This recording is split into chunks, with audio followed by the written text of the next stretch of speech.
In this video, I'm going to show you how to turn on your workflow notifications. So this is really important because let's say if you have a workflow turned on and it gets bottlenecked, how will you get notified that it stopped working? So we need to make sure that those notifications are turned on. So let's go to automation, and then we're going to go to global workflow settings here at the top. Okay. At the top here, you'll see notifications. What you'll want to do is turn this toggle on so that it's blue, and then we want to select a user. So now by default, you do get an email that lets you know that you are getting these error messages.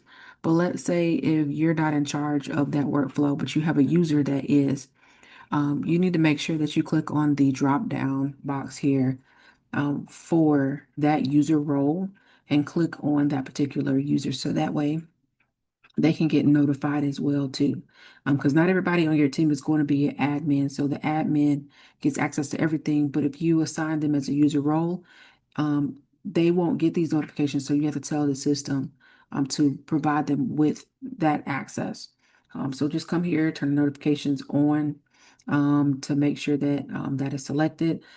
You also need to make sure this is turned on, even if you don't have any um, user roles and it's just the admin. The admin still needs access as well too. Turn that notification on so that way the admin can use it even if you don't have a user. That toggle still needs to be turned on. Once you're complete, hit save and you'll receive the notifications just in case the workflow errors out.